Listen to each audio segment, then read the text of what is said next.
So when you think about the Nintendo GameCube, you think about games like Zelda Wind Waker. Then you're gonna go fast forward and talk about another Zelda game on the system. And yes, you have Twilight Princess following it up on the same console. Metroid Prime 1, which we recently got remastered on the Nintendo Switch. But Metroid Prime 2 Echoes is also out on the GameCube. Super Mario Sunshine, a timeless classic, and my personal favorite 3D Mario, even though that's controversial. Super Smash Bros. Melee, another,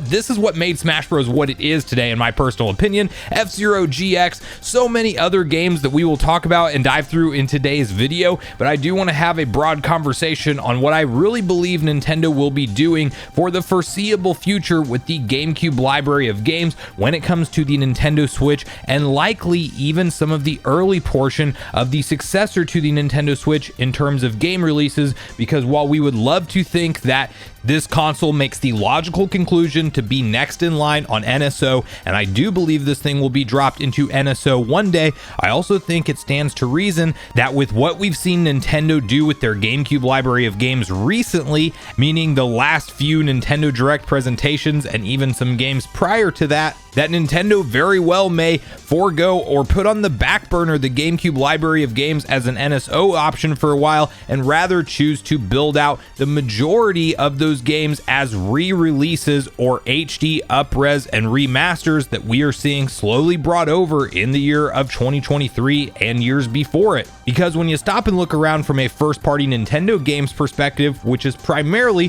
what we see Nintendo lead with on services like Nintendo Switch Online, in terms of padding out any new announced console, we already have a lot of the GameCube library playable or announced to soon be playable. Most recently, at the September Nintendo Direct, we got the confirmation that Paper Mario The Thousand Year Door is coming over, and it's not even titled Remastered or HD or anything like that. It's just titled Paper Mario The Thousand Year Door because Nintendo knows it's been over 20 years since the GameCube was put on the market, and there's an entire new generation of gamers that if you promote a brand new Paper Mario title and you're not familiar with the fact that this is a remaster, that it can be sold at full price and people will happily pay it. And honestly, many of the GameCube games have aged so well over the years that you look back in the rear view mirror and realize that those were some of the peak Nintendo titles at their core, and I think Nintendo realizes this too. You then look at a game like Super Mario Sunshine, which was the big 3D Mario platformer in the GameCube era, and that's already playable as part of the 3D Mario All-Stars collection. So while that could be dropped in as something of a big selling point for GameCube on NSO,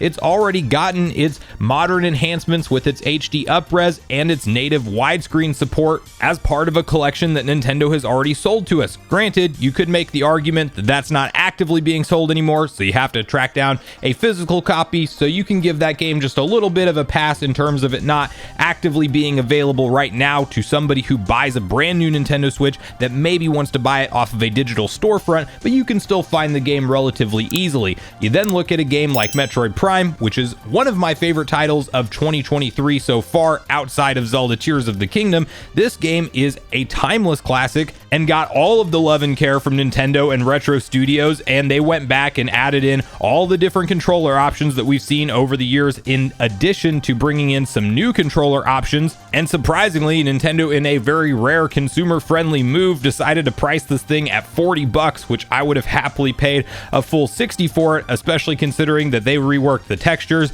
the lighting engine, everything looked incredible in this game, but they obviously knew that Metroid Prime Remastered had a market on the Nintendo Switch, and as opposed to just holding it back for NSO, it's yet another title that made sense for them to bring over, and I think strategically market the lead up to Metroid Prime 4, because that's likely where we're headed, and that goes the same for the heavily rumored Prime 2 Echoes that I do think we will ultimately see make it over as a separate remaster as well. It could be packaged in with Prime 3 Corruption, as the rumor has it that maybe Prime 2 and 3 aren't getting quite as big of a level of a remaster as Prime 1 did, as that was kind of the most iconic game within the Prime trilogy so far. Also, prior to Metroid Dread, Prime 1 was the most successful selling Metroid game ever, but you get the point. We saw Nintendo opt to do a re-release as opposed to holding something back that fans would no doubt be ready to play whenever NSO dropped if they did decide to go that route with GameCube. You then look at another recent Nintendo Direct in June this year, and we got Pikmin 1 and 2 HD Remaster as a bundle pack, just a very simple up-res and modern widescreen support, and Nintendo packaged those together, shadow dropped them the day of the Direct, but then also sold a physical copy later on in the month of September, which I think just came out if I'm not mistaken, and you have another instance of them handpicking a GameCube title to go ahead and resell as opposed to hold back for something like an online service. Now, there are some outlier games that we may or may not see brought over before the end of the Switch generation and or the beginning of the next Nintendo console, and these are games like FZero GX Remastered that may or may not be in the pipeline at this point. We got FZero 99 at the most recent Direct. A lot of people, including myself, were holding out hope that the rumored FZero project was indeed GX Remastered. It might have just been FZero 99 for the foreseeable future, so there's no real guarantee that we're still set to get GX, but it is a game that Nintendo could choose to handpick and bring over if they really want to test the waters for F-Zero in the modern day, that much more than just the 99 offering as part of the base tier of NSO that they came out with. And then you have the long rumored and awaited Wind Waker and Twilight Princess HD. Granted, I do think we will at least get the HD versions of these games if they are ever brought over to modern hardware, because those were such a notable leap forward that Nintendo at this point may be saving them for the launch window of the next generation Nintendo console, because you know that we're going to be quite a ways out from the next generation Zelda game in terms of what is built natively for the next gen console from the ground up. It will likely be 5 to 7 years from here before we are actually playing what is truly next in the world of 3D Zelda games, and Nintendo may want to supplementally release Wind Waker 4K and Twilight Princess 4K with yet another round of HD upreses and just enhancements to the Wii U ports that we saw, and that's how they will re-release those classic GameCube games. Or we could see them go the path of NSO already being available with GameCube on NSO 2.0, and maybe it launches in the early portion of the Switch 2's life cycle. Well, at that point, they may load in Wind Waker and Twilight Princess as big selling points, kind of how they did Ocarina of Time and Majora's Mask with the N64 versions on NSO, even though we technically had more modern versions of those games released on the 3DS. When it comes to a game like Super Smash Bros. Melee, though, at that point, I don't think that we see that brought over any other way other than as part of NSO and GameCube when it ultimately does get added into that service, because again, the argument in this video is not that we won't see GameCube brought over to Nintendo Switch Online, as I do absolutely think that's coming in the future. I am just leaning more and more towards the idea that Nintendo may actually sit on that for a while into the next generation console before they decide to add in the system, due to the sheer number of remakes and remasters that we've seen so far. And obviously the big selling point around Smash Melee being added into NSO would just be the idea that we have a modern way to play that timeless classic, with online play being the big selling point and feature around it. When you talk about a third-party game perspective, there are a number of different GameCube titles already available on the Switch, or ones that have recently come out. Baten Kaitos 1 and 2 was recently released. We've seen Super Monkey Ball 1 and 2 make it over. Multiple different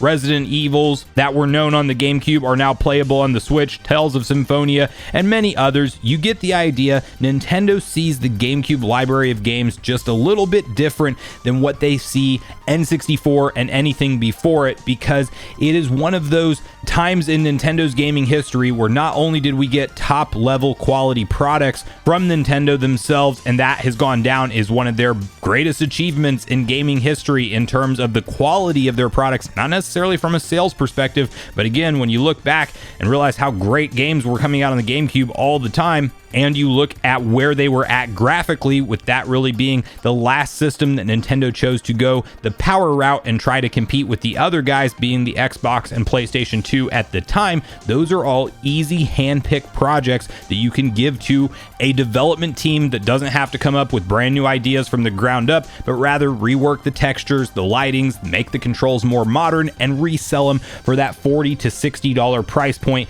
depending on the title. And I really do think that that is potentially what we are looking at Nintendo doing for the foreseeable future, meaning the next 1 to 2 years before they really decide to come out with the heavy hitter NSO GameCube edition. We've already bought all the ports that they've decided to bring over at that point in time, and now they start to sell GameCube as part of the Nintendo Switch Online Plus expansion pack, as opposed to it being something that is dropped in towards the end of the Switch's life cycle and or the beginning of the Nintendo Switch 2's life cycle. But I really want to hear from you guys at this point in the video, your personal thoughts and opinions around what Nintendo is doing with GameCube games and their broader plans for the timeless classics that were all a part of that console generation. Do you think that they are ready to go on NSO 2.0 out of the gate, launched with Nintendo Switch 2 on release date? Or do you think that in light of all of the recent announcements of various different ports and remasters, that Nintendo may indeed choose to sit on these games for longer, sell us the remastered versions first, and then a couple years down the line, at some point further into the next gen hardware's life cycle,